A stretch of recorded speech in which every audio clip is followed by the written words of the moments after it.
Hey, it's Mary, and I am back today with a scrapbooking layout process video for you. I am up on the Ink Road Stamps blog today, as well as several other ladies featuring this Swanderful stamp set. And I am thinking about kind of mimicking this pattern in the Bloom collection with the swan. So what I'm going to do is start off by using some Distress Oxide ink by Ranger. I'm going to use the Iced Spruce. I really love this color. It's kind of it has a slight hint of green in it, but it's way more gray than it is green. And I really love the idea of kind of watering down that ink before I stamp it to make it look more distressed. I wanted it to feel like this was a faded pattern in the background. And I kind of like the way that it turned out. I think that it really mimicked the look that I was going for in that Maggie Holmes Bloom paper that I showed you. And now what I'm going to go ahead and do is water down that ink a little bit more and use it as a watercolor. I really like using the Distress Oxide inks for this. I felt like it turned out the way that I wanted it with the faded look. And so I thought I wanted a little bit more color than just the gray in the background. So I'm going in with the worn lipstick, and I'm just doing the same technique by watercoloring in just a few of those swans. I wanted some of the swans to be just the outline image, some of them to be watercolored in that Iced Spruce gray and the worn lipstick pink color. So once I've done that and made sure that it's all dry, I went ahead and I grabbed my gesso and I faded out the middle part, which you're not even going to be able to see in the end because I layer so much on top of it. But you never know how you want it until you try, right? So I'm taking this, this is a Heidi Swap paper pad that I had purchased from Hobby Lobby, and I'm going to fussy cut out these beautiful yellow and pink florals and play with the placement of that. But before I do that, I'm going to go back to the Bloom collection, and I'm going to grab some papers to back my photo with. So these photos are of a date that my husband and I went on. I'm loving the fact that my daughter and son are both in school. My daughter is 4. She is in preschool this year, so she only goes to school 3 days a week, but she does do full days on those 3 days a week.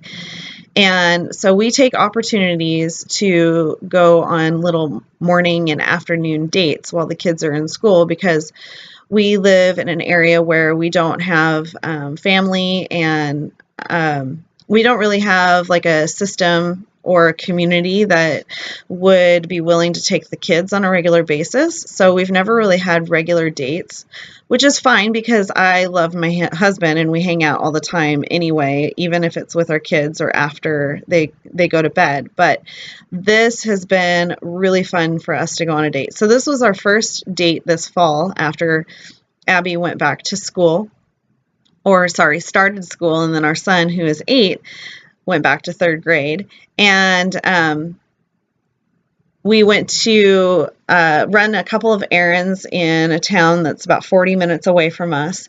And we decided to head over to check out this little soap shop and this coffee shop that we have never been to before. And the soap shop was really fun because we got to go in and smell goodies, and my husband picked out some beard oil, and I picked out some soap, which I'm still using, which has been like a couple months, I think, since we went on this date. So it lasts a really long time. And here you see my ATG messing up. I have a love-hate relationship with my ATG gun. Anyway, and then right around the corner from this little soap shop that we went to was like this beer shop that it's like a beer brewery type place. And then they also had like a vintage footwear type place. So it was the perfect little date corner for us.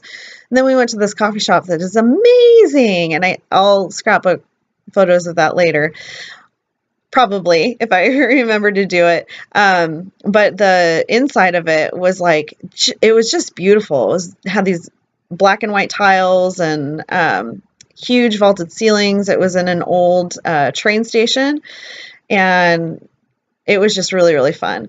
So super blessed that we were able to spend some time together that morning. And I look forward to many, many more adventures, which we have had since preschool started. So now what you just see me doing is I'm working to layer up the background, and I had some vellum in there, and then I grabbed a bunch of papers that I felt coordinated with the picture from my Bloom collection. And the Bloom collection and this Heidi Swapp collection go really, really well together. I actually wrote on the paper pads to remind myself to look at the Heidi Swapp paper pad when I'm pulling out the Bloom, and vice versa, because the colors are just perfect, and the florals and patterns and everything are just perfect together. So I decided to put the florals all down at the bottom, and then to ground everything, I used the border strip that came on this paper, the background paper that I'm using. And I'm going to go ahead and save you from having to watch me glue everything down, because what fun is that, right? So I'm going to just go ahead and fluff up the pattern papers that are in the background to give it a little bit more texture. I just run my fingernail underneath everything after it's been taped or glued down, and rough up the edges. You can do it beforehand with a pair of scissors if you want it a little bit more torn. I just, sometimes I feel like doing that, and sometimes I just feel like bending it up a little bit. So right now what you see me doing is kind of fluffing up the flowers at the bottom, and I'm adding in tiny little bits of foam, and that helps create a more dimensional look at the bottom. Instead of everything looking like one flat piece of paper, it now looks like there's florals that are of different heights and things underneath. So I just like the look of that. And what I'm doing right now is I'm going through my Gather collection, and I'm pulling out a piece of paper that I feel would make a really good border. I just felt like the whole layout needed to be grounded with something else, and I really love the yellow. It plays off of the yellow that's in the flowers at the bottom, and then I have a little bit of yellow in the background layers. So once I've done all of that, I'm taking the same polka dot vellum that I used behind my photos, and I'm going to stamp out very carefully with some StazOn ink the swan and then some of the sentiments. And this is going to be my DIY embellishment title. And you have to be really careful when you're using vellum, even when you're using the StazOn ink, because it will slide around. If you have the what's that tool, that stamp tool, it's like a envelope that you fold it, you know, the thing and the place and the thing and that one color and that one thing. I don't know, you know what I'm talking about probably, but it's that stamping tool that you put your piece of paper down, and then you can stamp over and over again by folding the little door or frame on it. I don't even know what it's called. I've seen it. I would love to have it or DIY it, but I just don't stamp enough. I just try to be really careful, and if it doesn't work out, I can just try it again on another piece of paper. So I'm taking this little piece of ephemera. This came from the Crate Paper Chasing Dreams by Maggie Holmes, that collection. It was a chipboard frame that came in her collection, and I'm using that as my outer layer of my embellishment. And then I'm just going to take some of my markers and color in the swan a little bit. I used a little bit of pink on the nose and then a gray color on the body, and you can definitely tell, can't really tell as much right here, but you can definitely tell, like in real life, it stands out really, really well. So I'm thinking about using a tassel down here. It stays on there for a little bit, but then I end up taking it off and putting a bow on instead. I'm just going to glue down this frame real quick, and then I'll start building up my clusters and my embellishments. While I was going through my stash, I found a few things that I thought would go, and so I'm just placing down some of the bits, like that little doily that had, it was a scrap of a piece of doily that I had used before. And then I have a Maggie Holmes Bloom Project Life card in the background behind the little embellishment frame that I made. Then up at the top, I'm going to put in some banners. Some of these things are from some collections, like I have the Chasing Dreams chipboard in there. I also have a piece that came from a Michael's Dollar Spot. And just some random, I think there's even some Ellie Studio embellishments. So when I keep my embellishments and things after I've kind of used up the collection, I put them in color coordinated. So most of the time, if I remember what it is, I could tell you.